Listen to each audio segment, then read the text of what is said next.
ในบทนี้เราจะมาเรียนใช้คำสั่งลบขี้เหงื่อที่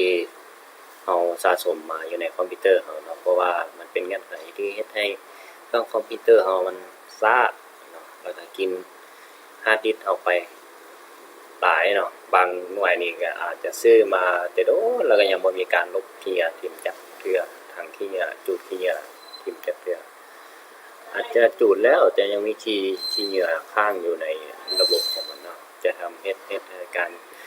ให้เครื่องคอมพิวเตอร์เรามันแล่นช้าลงผิดปกตินะบางเทื่ออาจจะเกิดไวรัสไปติดอยู่ในไฟล์ของมันเนาะก่อนอื่นเราก็เบิ่งว่าทางขี้เหงื่อของเราเนี่ยแหละ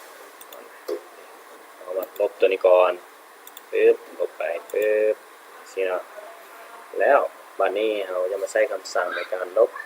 คือคำสั่งนี้จะเป็นคำสั่งที่ว่าลบผ่านจากเทมก่อนอื่นเราก็ไปที่ start เลือกไปที่ท้ายนะแล้วก็พิมพ์คำว่านี่เปอร์เซ็นต์เนาะเปอร์เซ็นต์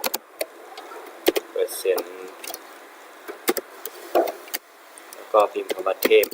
ปึ๊บสิเนาะแต่ว่าเทมตัวนี้จะเป็นตัวใหญ่ตัวน้อยก็ได้นะ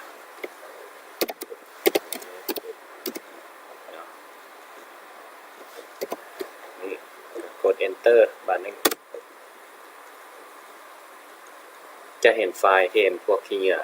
ที่สะสมมาอยู่ในคอมพิวเตอร์เวลาเราลึกมันไปอยู่ทางขี้เหงื่อแล้วแต่ว่ามันยังมาเกาะติดอยู่ใน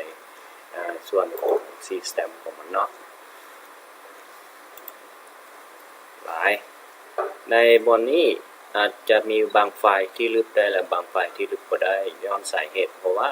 เป็นไฟล์ที่ลบบ่ได้นั้นจะเป็นไฟล์ที่แล่นอยู่ในระบบของ Windows อยู่ในระบบ System ของมันอยู่แล้วมันก็เฮ็ดให้เราลึกบ่ได้แต่มันก็บ่มีปัญหาที่จะเฮ็ดให้เครื่องเรามีปัญหาหรือว่าช้าลงมันก็เป็นส่วนหนึ่งของการสะสมขี้เหงื่อเก่าๆ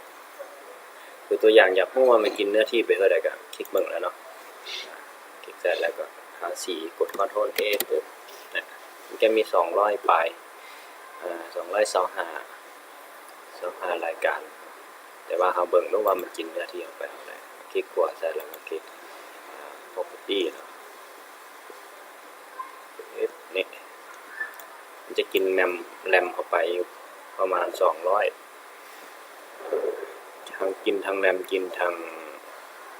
ฮาร์ดดิสก์เนาะฮาร์ดดิสก์จะใช้เนื้อที่ไป252อันนี้จะเป็นการขนาดไฟล์ของมันเนาะ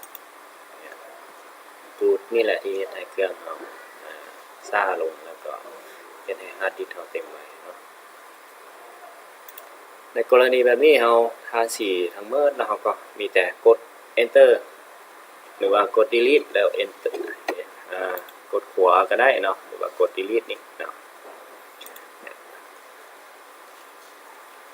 จะทำการล้างขี้เหงื่ออาจจะมีบางไฟล์ที่ลึกก็ได้เนาะ